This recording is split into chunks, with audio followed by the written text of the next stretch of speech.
Diabetic, diabetes जिसे सामान्य तौर पर मधुमेह कहा जाता है, चयापचय संबंधित बीमारियों का एक समूह जिसमें लंबे समय तक रक्त में शर्करा का स्तर ऊंचा होता है, यानी शुगर का। ऊंचे शुगर के लक्षणों को अक्सर पेशाब आना, प्यास की बढ़ोतरी होना और भूख में वृद्धि होना। यदि अनुपाचित पाचन रहित छोड़ दिया जाए तो मधुमेह कई जटिलताओं का कारण बन सकता है। तीव्र जटिलताओं के कारण से मधुमेह एक भयावह या खतरनाक बीमारी माना जाता है। तो आज इसी बीमारी के ऊपर चर्चा करने के लिए हमारे साथ स्टूडियो में उपस्थित हैं डॉक्टर नवीन अग्रवाल, जो कि सीनियर फिजिशियन एवं डायबिटोलॉजिस्ट हैं और साथ ही सीईओ एंड डायरेक्टर मनोकामना हॉस्पिटल से हैं। तो नवीन जी, जैसा हमने बताया कि आज डायबिटीज के ऊपर में हम बात करेंगे, मधुमेह के ऊपर में बात करेंगे, तो हम हमारे दर्शकों की कई बार लगातार अपील आती रही है कि मधुमेह का जो बीमारी है, जो शुगर की जो बीमारी है, इस वक्त में उसमें और भी ज़्यादा लोगों को परेशानी बढ़ा दी है, क्योंकि लॉकडाउन रहा है, प्लस एक मानसिक तनाव से गुजर रहे हैं लोग, क्योंकि अभी कोरोना वायरस का एक प्रकोप या डर जो है लोगों के जहन में है। तो इस स्थिति में पहली बात मैं यही पूछना चाहूँगा कि इस स्थिति में शुगर कितना बढ़ सकता है, इस तनाव की स्थिति में? करेक्ट। देखिए, डायबिटीज़ एक मल्टीफैक्टोरियल डिजीज़ है। मल्टीफैक्टोरियल मतलब खाली एक कारण से डायबिटीज़ नहीं होता, बहुत सारे कारणों से डायबिटीज़ होता है। लेकिन मेन जो कारण होता है वो इंसुलिन की कमी से होता है। और इंसुलिन कहाँ से निकलता है? इंसुलिन आपके पैंक्रियास बोल के एक ग्रंथि होती है पेट के अंदर, वहाँ से निकलता है। इसकी कमी हो जाए साधारणतः तब हम डायबिटीज़ बोलते हैं। लेकिन डायबिटीज़ को इंक्रीज़ करना, ब्लड शुगर को इंक्रीज़ करने के लिए कई सारे प्रिसिपिटेटिंग फैक्टर्स हैं, जैसे कि स्ट्रेस हो जाना। जब भी स्ट्रेस हो जाते हैं तब तरह तरह के कुछ हार्मोन्स निकलने शुरू कर जाते हैं जो ग्लूकोज लेवल को बढ़ा देते हैं, डायबिटीज़ को बढ़ा देते हैं। इस कोरोना काल में खाली मैं एक चीज़ और बोलना चाहूँगा जो सबसे इम्पोर्टेंट है कि एक तो सेडेंट्री हैबिट्स हो गई हैं, लोग बैठे रहते हैं, इससे वॉकिंग वगैरह नहीं होती, जिससे कैलोरी खर्च नहीं होती, जिसके कारण शुगर बढ़ने का चांसेस होता है। अब जब हम बैठे हुए हैं तो सबका मैंने देखा है, अक्सर ज़्यादातर पेशेंट लोग के वजन बढ़ गए हैं। मैं देखता हूँ 3 महीने बाद, 4 महीने बाद जो पेशेंट आ रहे हैं एकदम बड़े फूल के, ज़्यादा वजनदार हो जा रहे हैं। जब आदमी का वजन बढ़ जाता है तब इंसुलिन की कमी न भी हो तभी भी डायबिटीज़ बढ़ जाता है। इसका कारण ये है कि हमारे शरीर में मोटापे में इंसुलिन चाहे जितना भी हो, इंसुलिन जहाँ जाके काम करेगा वो दरवाजे मोटापे के कारण बंद हो जाते हैं। इसको हम लोग बोलते हैं इंसुलिन रेजिस्टेंस। इसके कारण डायबिटीज़ बढ़ जाता है। तीसरी बात, इस कोरोना काल में देखा गया जिसको कोरोना हुआ, जो इस रोग से ग्रस्त हुए, उसमें स्टेरॉइड दिया गया बहुत ज़्यादा। जिस चीज़ लोगों को स्टेरॉइड दिया गया उसकी भी डायबिटीज़ बहुत ज़्यादा बढ़ गई। हाँ, ये मैंने भी सुना है कि स्टेरॉइड के बाद लोगों का 400-500 तक पहुंच गया था। करेक्ट। ये एक दुविधा थी, क्या करते? स्टेरॉइड हमें देना जरूरी था क्योंकि लंग के फाइब्रोसिस को बचाना होता था टाइमली, लेकिन शुगर बढ़ जाता था तो हम शुगर को कंट्रोल भी करते थे। लेकिन डायबिटिक पेशेंट लोग में ये बहुत बड़ी असुविधा रही हमारे लिए कि स्टेरॉइड भी देना है, शुगर को भी घटाना है, लेकिन हमने सहा किया। तो इस वक्त में ये थोड़ा सा हटके सवाल ही है कि इस वक्त में मान लीजिए जैसे आपने कहा कि शुगर भी बढ़ रहा था, आपको देना ही पड़ रहा था मेडिसिन, तो अगर शुगर के पेशेंट हो तो उस हालत में क्या करते हैं? उनका तो डबल हो जाएगा। तो डबल होता था, लेकिन हम लोग फिर उसको एक स्लाइडिंग स्केल होता है इंसुलिन का, हम लोग मेजर कर करके इंसुलिन देते थे और उसको कंट्रोल में रखते थे। तो अब अगर हम बात करें कि कैसे सिम्टम्स आए, उसके बाद हमको यह विचार करना चाहिए कि हाँ डायबिटिक, लगभग हमें डायबिटिक के बारे में सोचना चाहिए कि हमारी डायबिटीज हो चुकी है, हो चुकी है, हो सकती है। हो सकती है। हाँ हाँ, ये ठीक बात है। हमारे पास किस टाइप के पेशेंट आते हैं? देखिए, जिसमें हम लोग शुगर करते हैं तो शुगर पूरा बढ़ा हुआ मिलता है। एक पेशेंट आता है कि अचानक से वजन घट गया, बहुत सारा वजन था लेकिन घट गया। पेशाब के रास्ते में खुजली या घाव जैसे होने लग गए, पेशाब का रास्ता क्लोज हो गया। ये एक बहुत इंपॉर्टेंट सिम्टम है। जो आते हैं तो हम शुगर कराते हैं, 100% उसका शुगर बढ़ा हुआ मिलता है। कुछ लोग बोलते हैं कि इन दिनों मुझे प्यास बहुत ज़्यादा लगने लगी है, मैं फ्रिज में जाता हूँ, मुझे पानी, बस पानी चाहिए, पानी। कुछ लोग बोलते हैं कि मुझे रात में अब पेशाब के लिए बहुत ज़्यादा उठना पड़ता है, आगे नहीं उठना पड़ता था इतना। कुछ लोग बोलते हैं कि मुझे ना चारों तरफ खुजली आती है। कई लोगों के पास, स्किन के डॉक्टर के पास पेशेंट जाते हैं कि पूरा शरीर ड्राई हो गया है और खुजली आ रही है, तब स्किन डॉक्टर ब्लड शुगर कराते हैं तो ब्लड शुगर इनको ज़्यादा मिलता है। कोई कोई सर्जन के पास जाते हैं, वो बोलते हैं कि मेरा घाव नहीं सूख रहा डॉक्टर साहब, क्या करें? तो डॉक्टर साहब शुगर कराते हैं तो वो वहाँ पर वो मिल जाते हैं। बहुत सारे पेशेंट हमारे पास आते हैं कि आजकल बहुत थकान होने लगी है एकदम से, इस कंडीशन में भी हम लोग शुगर कराते हैं, उसको शुगर ज़्यादा मिलता है। तो ये तो क्लियर कट कुछ सिम्टम्स हुए। कुछ कुछ न्यूरोलॉजिस्ट के पास जाते हैं, बोलते हैं कि मेरे पैर में झिनझिनाहट हो रही है, सुन्नापन हो रहा है, तो न्यूरोलॉजिस्ट लोग उनको शुगर कराते हैं, शुगर मिलती है। तो ये डिफरेंट सेक्शन के डॉक्टर के पास जाके इस टाइप के सिम्टम्स से प्रेजेंट करते हैं। लेकिन इसके बावजूद भी कुछ बातें हैं जब आपको हमेशा शुगर के लिए अलर्ट रहना चाहिए। जैसे कि आपके घर में कोई डायबिटिक पेशेंट है, तो ये यूजुअली फैमिलियल होता है और उसमें डायबिटीज़ होने का चांस रहता है। कुछ लोग बहुत मोटे होते हैं, मोटे लोग में शुगर होने का बहुत चांस होता है, तो मोटे लोगों को हमेशा एक सजग रहना चाहिए। कुछ लोगों को देखिए बार बार ट्यूबरक्लोसिस होती है, पेशाब में इन्फेक्शन हो जाता है बार बार, उनको लेकिन जानना चाहिए कि उनको एक शुगर चेक कराना है, क्योंकि हाँ, क्योंकि उनकी इम्यूनिटी कम हो गई है, इसलिए बार बार इन्फेक्शन हो रहा है। कुछ लोग जैसे प्रेग्नेंट है, उसको बार बार एबॉर्शन हो रहा है, तो ऐसे में उनको शुगर कराना चाहिए, क्योंकि शुगर डायबिटीज़ भी एक कारण है जो बार बार बच्चा नष्ट होता है डायबिटिक पेशेंटों में। तो ये सब कुछ चीज़ें हैं। फंगस इन्फेक्शन हो जाता है जगह जगह पर, तब उनको चाहिए कि ना मेरे को कराना है। इनफैक्ट मैं तो बोलूँगा कि एक्चुअली शुगर तो सब रोगों की नानी है। अगर एक हाइपरटेंसिव मरीज हो, किसी को हार्ट डिजीज हो, किसी को जल्दी कैटरेक्ट आ गया हो, आंखों से देखना कम हो गया हो, इन सब लोगों को भी लेकिन शुगर की तरफ ध्यान देना है और चेक कराना है। अच्छा, कितने लेवल पर शुगर के बारे में सोचना चाहिए? जैसे आपने बताया कि शुगर के बारे में विचार कर रहे हैं, और कितने शुगर का लेवल फास्टिंग या पीपी में होना चाहिए जिसको हम सोचे कि हाँ शुगर हो चुका है? देखिए, ऐसे तो नॉर्मल लेवल जो होता है 90 से लेके 140 तक होता है। लेकिन मैं आपको एक बात बताऊं कि पूरा दिन भर शुगर एक सा नहीं रहता। पूरे दिन भर एक ग्राफ, ऐसे पहाड़ों की तरह ग्राफ जाता है, बढ़ता है घटता है, ऐसे होता है।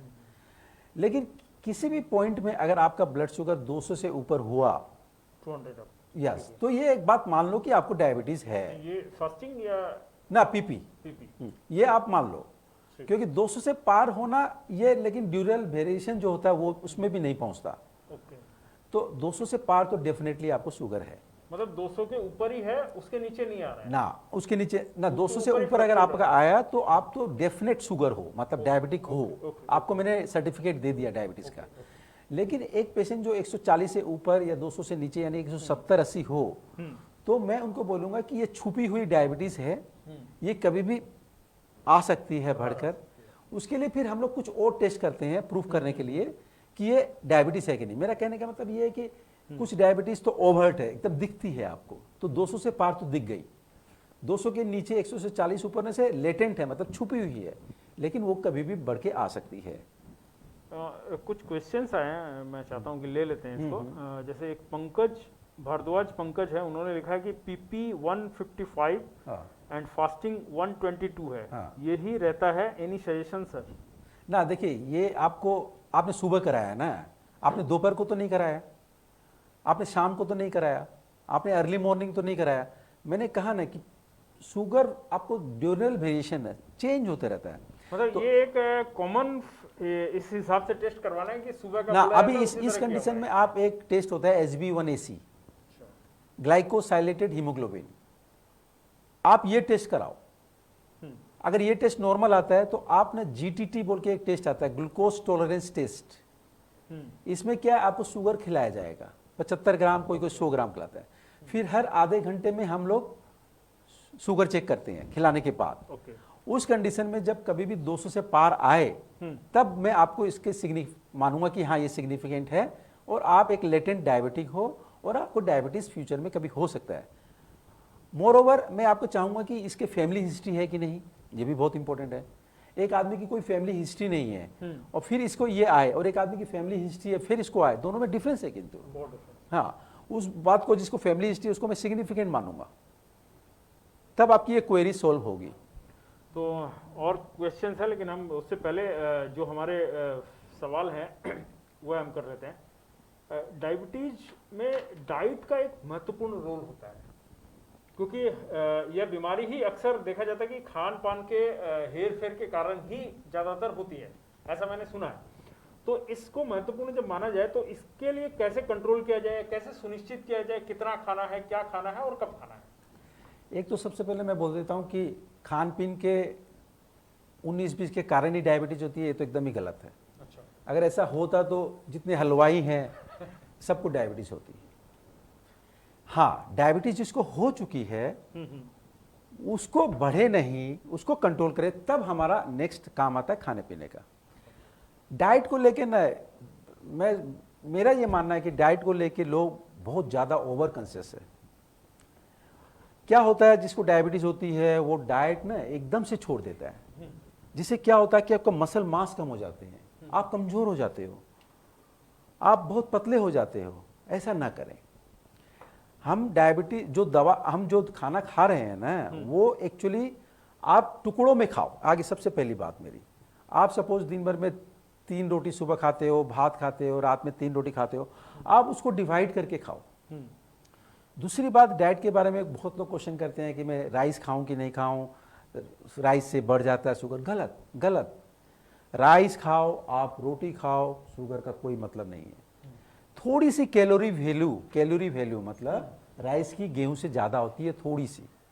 आप राइस आराम से खा सकते हो। कोई लोग बोलते हैं मैं आलू खाऊं कि नहीं खाऊं, मिठाई खाऊं कि नहीं खाऊं। अब इसमें मैं एक छोटी सी बात बोलता हूं आपको। देखिए, आप आलू खाते हो ना, तो एक आलू बराबर कितना होता है मालूम है? 1.5 रोटी। आप एक रसगुल्ला खाते हो, एक रसगुल्ला मतलब 2 रोटी। मैं बोलता हूं कि आप यदि 2 रोटी सुबह खाते हो, आप रोटी मत खाओ, एक रसगुल्ला खा लो, मंजूर है। हमें कैलोरी बैलेंस करनी है। तो ये छोटी छोटी चीज जिसको हम अवॉइड करते हैं, आप खुद ही आप समझ जाओगे कि किसको अवॉइड करना है। चीज छोटी होती है लेकिन कैलोरी वैल्यू बहुत ज्यादा होती है। आलू जैसे मीठा रसगुल्ला 2 रोटी के बराबर मैंने कहा। आप फल खाते हो तो जूस मत खाओ। देखो, जूस बनाने में आपको 5 मौसमी लगती है, सपोज मौसमी की जूस की बात करता हूं, लेकिन मैं बोलता हूं कि एक मौसमी खाओ ना, छील के 2 मौसमी खा लो, उसमें फाइबर भी जाएगा, पेट भी भरेगा, आप जूस मत लो। तो ये एक आपको मेंटेन करना है चीज़ों को। डाइट के बारे में सबसे अहम बात मैं यही कहता हूँ कि आप बार बार खाओ, टुकड़ों टुकड़ों में खाओ, थोड़ा थोड़ा करके खाओ। फॉर एग्जाम्पल, आप सुबह सो के उठे, आप बेड टी लो, आप बेड टी के साथ में आप बिस्किट लो, क्रीम क्रैकर आती है जो भी थोड़ी बहुत शुगर फ्री, फिर आप नाश्ता लो, फिर आप 11-12 बजे सलाद लो, फिर दोपहर को 1 बजे खाना खाओ, फिर 3 बजे चाय बिस्कुट लो, फिर 6-7 बजे थोड़ा सूप लो, फिर 8 बजे आप खाना खाओ। देखिए मैंने कितनी भाग में डिवाइड कर दिया। इसमें क्या होगा कि आपकी मेटाबॉलिज्म बनी रहेगी, जिससे क्या है कि आप एक बार सोचो ना कि आपका जो शरीर काम करता है, तो डाइजेस्टिव सिस्टम को भी आप सिस्टम समझ लो, वो भी तो काम करेगा। जब वो काम करेगा तो उसको भी तो कैलोरी चाहिएगी, तो उसको जितना थकाओगे आप थोड़ा थोड़ा करके, वो भी कैलोरी लेगा, जिससे आपका वजन कभी भी नहीं बढ़ेगा। आप बहुत लोग एनिमल लोग के देखिए जो थोड़े थोड़े खाते हैं, गाय को देखिए, आप घोड़े को देखिए, थोड़ा थोड़ा गेज करते रहते हैं, कभी भी मोटापा नहीं होता। तो ये बात का ध्यान रखो। तो दर्शकों, आपने सुना कि डॉक्टर साहब ने बताया कि खाने को ऐसा नहीं कि ये आपको चीज़ों को माइनस करके ही चलना है, आपको बैलेंस बना के चलना है। कुल मिलाकर आप एक रसगुल्ला खाएंगे तो वह 2 रोटी के बराबर कैलोरी आपको देगा, तो उसको आपको ध्यान में रखना है कि अधिक ना खाए, आपको खाने का बैलेंस रखना पड़ेगा। और कुछ सवाल है डॉक्टर साहब, हम चाहते हैं ले लेते हैं। कौशल राय हैं, उन्होंने पूछा है सर, शुगर पेशेंट क्या खान पान का तरीके पर कुछ बताएं। ये अभी डॉक्टर साहब ने बताया आपको राइस के बारे तो राइस के बारे में अगर आपको आपने सुना होगा, आप उस आफ्टर लाइव सेशन आप इसको रिवर्स करके भी देख सकते हैं वीडियो को, आपको पता चल जाएगा। अलका वर्मा है, इन्होंने भी पूछा है डायबिटीज से क्या बोन में स्वेलिंग हो जाती है? ना, ये तो एकदम ही कोई कनेक्शन ही नहीं है। बोन स्वेलिंग और डायबिटीज का कोई कनेक्शन नहीं है। बोन से डायबिटीज का कोई कनेक्शन नहीं है। डायबिटीज इंसुलिन है, डायबिटीज लीवर हो सकती है, फैट हो सकता है, लेकिन हड्डी में कुछ नहीं है। हाँ, ये बात जरूर है कि डायबिटीज में हड्डी कमजोर हो सकती है, ये लेकिन एक इनडायरेक्ट वे है। ये बहुत लेंदी प्रोसेस है, ये साइंस की बात है, क्योंकि डायबिटीज तो सब लोगों की नानी है देखिए, तो उसमें हड्डी भी थोड़ी कमजोर होगी, क्यों, हाँ यस, और क्यों कमजोर होगी, ये मसल के थ्रू होती है। मसल कमजोर होती है तब सारा बोझ हड्डी पर जाता है और फिर हड्डी पर दिक्कत आती है, लेकिन डायरेक्ट कोई कनेक्शन नहीं है स्वेलिंग का। तो अलका जी, आपने, अलका वर्मा, आपने सुना, डॉक्टर साहब ने बताया, आपके सवाल का जवाब दिया, और भारद्वाज पंकज जी ने फिर दोबारा लिखा है, मगर मैं आपसे रिक्वेस्ट करूंगा भारद्वाज पंकज जी, आप डॉक्टर साहब से डायरेक्ट जाकर मिले, मनोकामना हॉस्पिटल में डॉक्टर साहब बैठते हैं। आपका सवाल दोबारा मैं डॉक्टर साहब को बता देता हूँ। इन्होंने कहा कि सर कोई फैमिली हिस्ट्री नहीं है, ये टेस्ट अर्ली मॉर्निंग करता हूँ, empty stomach and after breakfast 2 hour. तो डॉक्टर साहब ने तो बताया था आपको, वो तो फिर HbA1c करना पड़ेगा, ग्लूकोज टॉलरेंस टेस्ट करना पड़ेगा, वो प्रूफ करेंगे बाद में। तो वह आपके टेस्ट के बाद ही पता चलेगा। इसके बाद डॉक्टर साहब अब बात करते हैं, बहुत से लोग कहते हैं कि शुगर को बैलेंस रखने के लिए या फिर शुगर से लड़ने के लिए हमें एक्सरसाइज की बहुत आवश्यकता होती है, इसका बहुत बड़ा रोल होता है। तो कौन सी एक्सरसाइज इसके लिए की जा सकती है? देखिए, एक्सरसाइज के बारे में भी मैं बताता हूँ। मैं ज़्यादातर पेशेंट लोग आते हैं, शुगर आ जाती है, पैनिक हो जाते हैं, खाना पीना कम कर देते हैं और एक्सरसाइज करते हैं। बोलते डॉक्टर साहब मैं तो 5 किलोमीटर अब घूमने लगा हूँ, 6 किलोमीटर घूमने लगा हूँ। क्यों भाई, इतना नहीं बोलते हैं हम एक्सरसाइज करने के लिए। हमें exercise 30 minutes per day 5 days in a week, आप समझ लो 30 minutes per day 5 days in a week. हमें सिर्फ एक्सरसाइज इतनी चाहिए ताकि ब्लड रिसर्कुलेशन हो सके।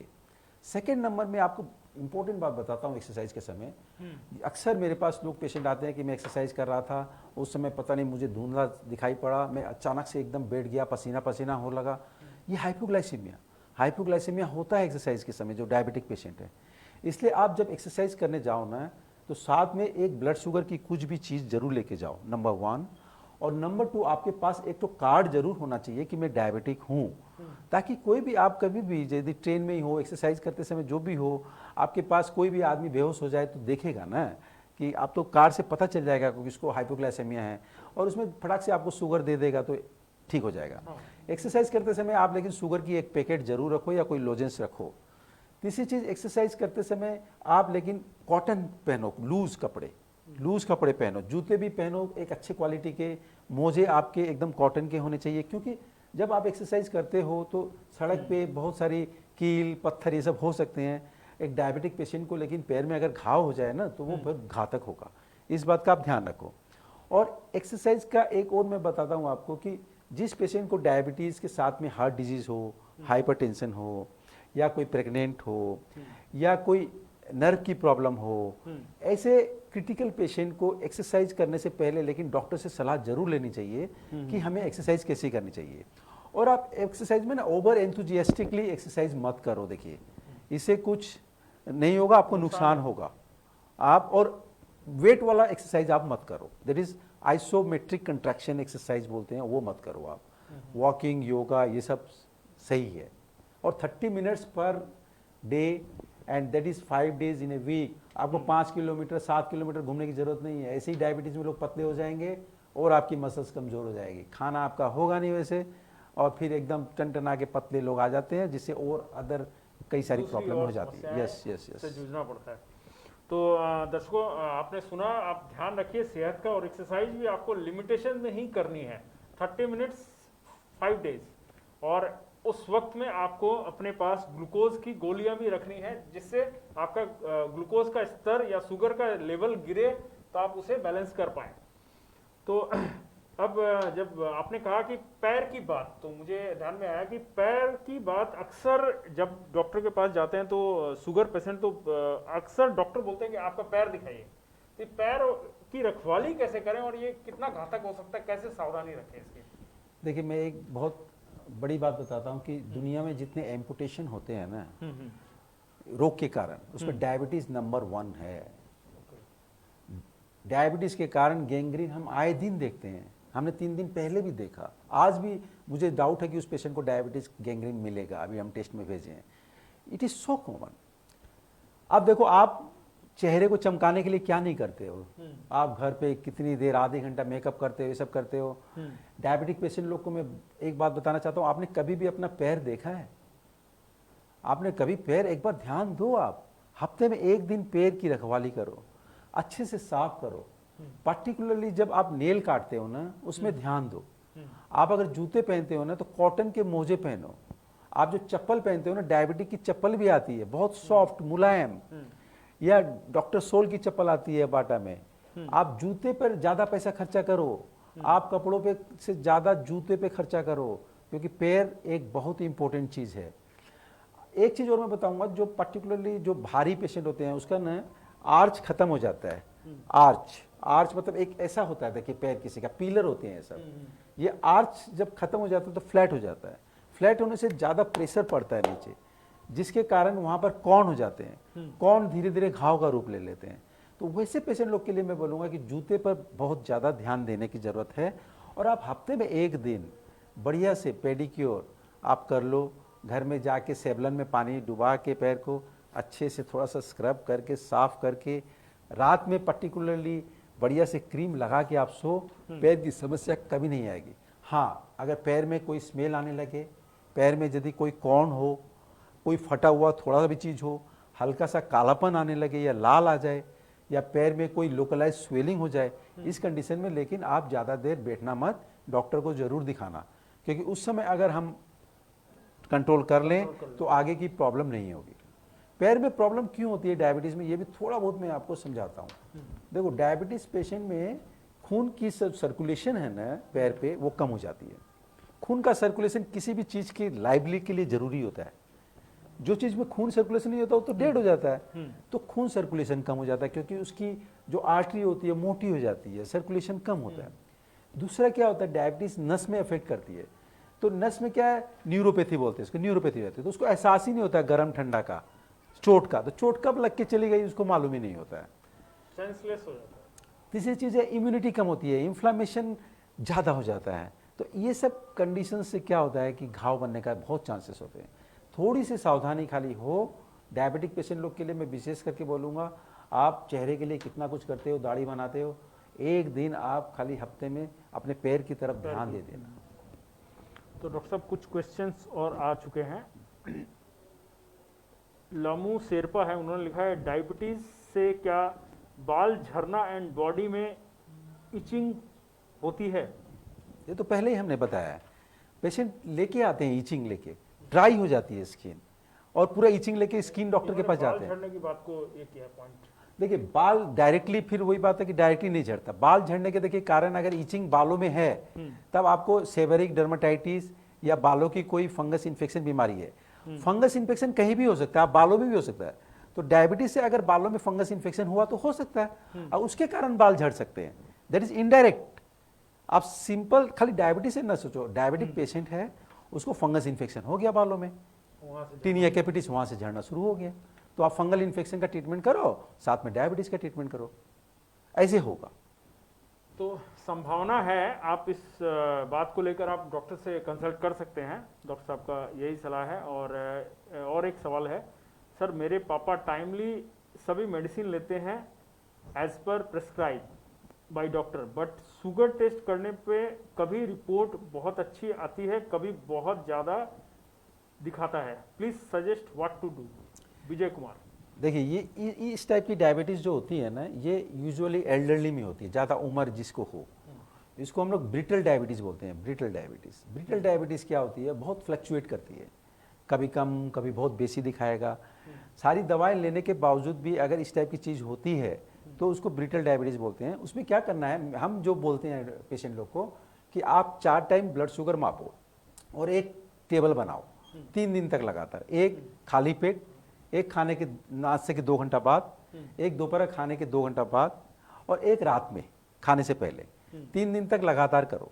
तब क्या होता है कि मेरे को पूरा आइडिया हो जाता है कि आपका ब्लड शुगर कहाँ किस समय फ्लक्चुएट कर रहा है। फिर हम उसको इस हिसाब से ट्रीटमेंट करते हैं, एक नंबर बात। दूसरा नंबर बात, अब देखिए अभी बहुत सारी अच्छी ग्लूकोज मापने की चीज़ें आ गई है। एक ऐसी हम अपने पेशेंट लोग को देते हैं जो यहाँ लगा देते हैं, वो हर 15 मिनट में ब्लड शुगर ऑटोमेटिकली लेते रहती है। वो 1 दिन के लिए होती है, 3 दिन के लिए होती है, हम 14 दिन तक भी ले सकते हैं। तो एक तो सबसे पहले हमको जो आपका सुबह शाम जो एक शुगर का चीज़ है दवा लेते हुए, वो एक मेरे को जानना जरूरी है। ये एक क्लियर कट पिक्चर आ जाने से 24 आवर की शुगर की क्लियर, तब हम कहाँ कौन सी दवा दें या इंसुलिन ऐड कर दें या कहाँ कम कर दें, वो हम अच्छे से एडजस्ट करेंगे। ऐसे में थोड़ी हमको मेहनत लगती है, लेकिन एकदम लाइन में आ जाएगी चीज़ें। तो ये मैं पूछने वाला था कि इंसुलिन माने कितने लेवल पर जाने से लेना पड़ता है? देखिए लेवल की बात नहीं, मैं एक बहुत अच्छी डाटा बताता हूँ आपको। आप देखो, India is a capital of diabetes. Every 4th person को डायबिटीज़ है, आप भी देखते ही होंगे, जानते ही होंगे। लेकिन इंसुलिन की खपत कितनी है इंडिया में मालूम है? पूरी वर्ल्ड की 1%। यानी कि इंसुलिन लेना ही नहीं चाहते लोग। इंसुलिन के प्रति एकदम एकदम क्या है, देखिए किसी ज़माने में मैं आपको बताता हूँ, जैसे एस्थमा पेशेंट होते थे, तो कोई ज़माने में ना लोग इनहेलर नहीं लेना चाहते थे, क्या हो जाएगी, आदत हो जाएगी। लेकिन हमने, डॉक्टरों ने, मीडिया ने, सबने बहुत मेहनत करके लोगों को समझाया कि इनहेलर लीजिए। जैसे इनहेलर लेने लगे, देखिए आप अब हॉस्पिटलाइजेशन इस सब में कम हो गया है, लोग फटाफट ले लेते हैं, ठीक हो जाते हैं। वैसे इंसुलिन के प्रति जागरूक करना हमारा काम, मीडिया का काम, सबका काम है कि इंसुलिन लो, इंसुलिन जरूरी है। अब आपका क्वेश्चन था कि इंसुलिन कब लेनी चाहिए, कितने डोज के बाद। देखिए अब जैसे एक टाइप का डायबिटीज़ है जिसको हम लोग IDDM बोलते हैं, इंसुलिन डिपेंडेंट डायबिटीज़, जो यंग में होती है, जिसमें कोई फैमिली हिस्ट्री नहीं होती है, जो यूजुअली 40 से नीचे की होती है। वो तो नाम ही है इंसुलिन डिपेंडेंट, उसमें तो फिर जितना भी आपका ग्लूकोज शुगर हो आप इंसुलिन दो। दूसरा जो जिसकी आप बात कर रहे हो, दैट इज दूसरे टाइप की डायबिटीज़, जिसको हम NIDDM मतलब नॉन इंसुलिन डिपेंडेंट डायबिटीज़ भी बोल सकते हैं, जिसमें यूजुअली फैमिली हिस्ट्री होती है, यूजुअली 40 एबव ये डायबिटीज़ होती है। अब कितना लेवल होने के बाद, ये क्वेश्चन मेरे को सही नहीं लग रहा, कब लेना चाहिए इंसुलिन ये देखते हैं। यूजुअली तो कोई लोग बोलते हैं 300 से पार होने के बाद इंसुलिन लेना चाहिए वगैरह, लेकिन इंसुलिन तब लेना चाहिए जब सपोज आप दवा ले रहे हो, मोर देन 3 ड्रग्स फेल हो जाए, तब। एक तो 300 से पार, तब। कभी भी कोई भी स्ट्रेसफुल कंडीशन, जैसे आपको सर्जरी करानी है, आपको कोई कैटरेक्ट का ऑपरेशन कराना है, आपको घाव हो गया, आप प्रेग्नेंट हो, ये स्ट्रेसफुल कंडीशन जब जरूरी कंडीशन है, तब आप इंसुलिन लेना है आपको। उसके बाद आप यदि बहुत पतले हो गए हो, देखिए बहुत सारा दवा खाने से सब आदमी पतले हो जाते हैं, इंसुलिन हम लोग उस मरीज को देते हैं और अच्छा से वेट गेन करते हैं, तो उस कंडीशन में हम इंसुलिन देना चाहिए। आपको यदि कोई टारगेट ऑर्गन इन्वॉल्व हो गया, सपोज आपको आंख में प्रॉब्लम हो गई इंसुलिन के डायबिटीज के कारण, आपको नर्व में प्रॉब्लम हो गई, आपको किडनी में यूरिया क्रिएटिनिन थोड़ा बढ़ने लगा, ये सब कंडीशन में तो आपको इंसुलिन लेना ही है, तब आप दवा में मत जाओ। तो इंसुलिन का इंडिकेशन देखिए ऐसे बहुत होता है, लेकिन ये डॉक्टर टू डॉक्टर डिपेंड करता है, लेकिन इंसुलिन तो हमेशा ही सबसे सही है। और आप जानते हो इंसुलिन की कमी से इंसुलिन डायबिटीज़ होती है, तो आप इंसुलिन बाहर से दे दो, उससे अच्छा तो कोई चीज़ नहीं है। हाँ, कुछ लोग हैं जैसे मोटे लोग हैं जिसके पास में एम्पल इंसुलिन है शरीर में, लेकिन इसके बावजूद भी डायबिटीज़ है, वैसे कंडीशन में क्या होता है, मैंने आगे भी बताया, ड्रग इंसुलिन रेजिस्टेंट हो जाता है, क्योंकि उसके जो दरवाजे होते हैं जहाँ जाके इंसुलिन को काम करना, वो ब्लॉक होते हैं। तो उसमें फिर एक्सरसाइज करके मोटापा कम करने से ये सारी प्रॉब्लम सॉल्व हो सकती है। तो डॉक्टर साहब कुछ क्वेश्चंस और हैं, बस सब हम लोग आखिरी दौर में ही चल रहे हैं।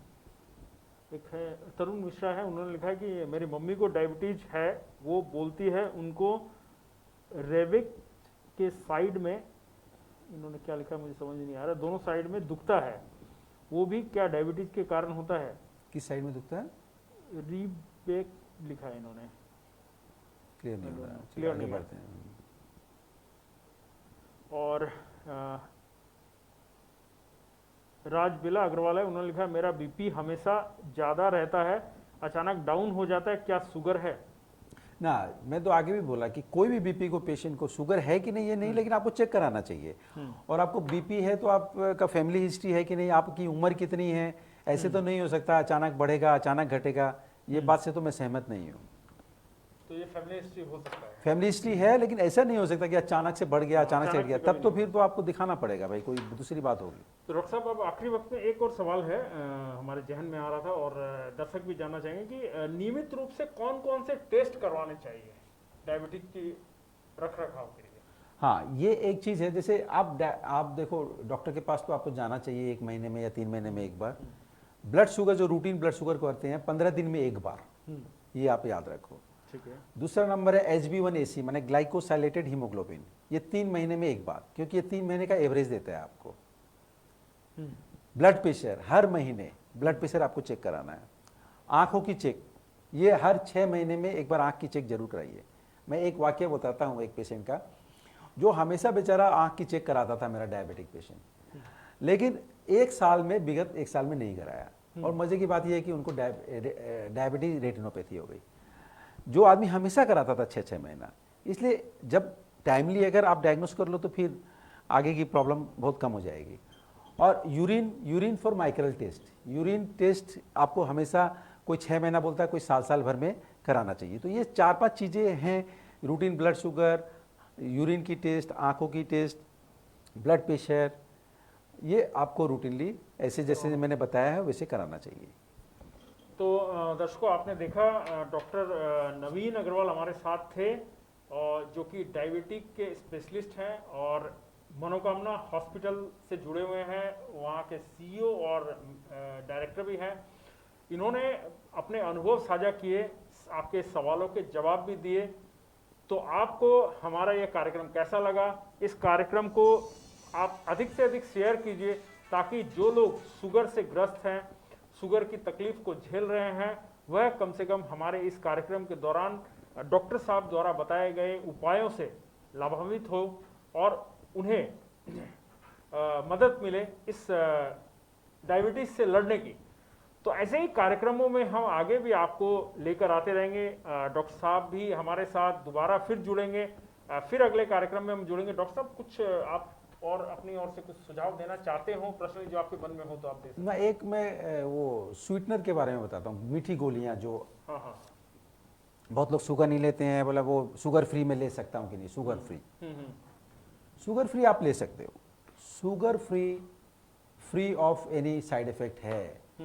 एक शुगर फ्री की डोज 5 मिलीग्राम होती है, आप 10 मिलीग्राम तक ले सकते हो, 10 गोली तक ले सकते हो, यानी कि 50 मिलीग्राम तक ले सकते हो। लेकिन प्रेगनेंसी में, लैक्टेशन में, ये 2 जगह पे इसकी अभी ऑथेंटिसिटी नहीं है लेने की। दूसरी चीज़ है कि आप जो इंसुलिन जो है वो डीप फ्रीजर में न रखो, और इंसुलिन लेते समय थोड़ा सा रोल करो। नीडल कब चेंज करनी है आपको? जब आपको दर्द होने लगे। यूजुअली देखा गया 3 दिन 4 दिन में नीडल की जो नोक होती है मोटी हो जाती है, दर्द ज़्यादा होने लगता है, उस समय आप चेंज कर लो। और खाने टुकड़े टुकड़े में खाओ, और एक्सरसाइज भी सब में बैलेंस होना चाहिए। ऐसा नहीं कि आप धमाधम एक्सरसाइज शुरू कर दिए और फटाक से डाइट कंट्रोल करके ऐसा कर दिए कि कंट्रोल हो गया शुगर ना। ये लॉन्ग टर्म प्रोसेस है, देखिए ये आपके साथ रहेगी और ये ज़िंदगी भर आपके साथ इसे निभाएंगे। तो आप ऐसा करिए जो आप लाइफ लॉन्ग उसके साथ में रह सको। तो डॉक्टर साहब का कहने का अर्थ है कि आपको इसके साथ जीवन भर लड़ते रहना है। अगर आप सावधानी से और बैलेंस लाइफ के साथ चलें तो इसे आप दबा कर रख सकते हैं, क्योंकि ये जीवन में, आपके जीवन के साथ निरंतर चलता रहेगा। शुगर एक ऐसी बीमारी है जो लगातार चलती रहेगी, मगर आपको इससे लड़ने के लिए जो जो उपाय है वह डॉक्टर साहब ने बताए हैं। तो इसी तरह आप हमारे साथ ताज़ा तरीन अपडेट्स के लिए देखते रहिए हमारे कार्यक्रम्स को, और हमारे जितने भी कार्यक्रम हैं उनको अधिक से अधिक शेयर कीजिए, क्योंकि हम हमेशा कोशिश करते हैं कि आपके लिए जो बेहतर कार्यक्रम है उन्हें ही लेकर आएँ। तो आप यूं ही देखते रहिए हमारे कार्यक्रम, और हमें दीजिए आज्ञा। हर समय नमस्ते, धन्यवाद।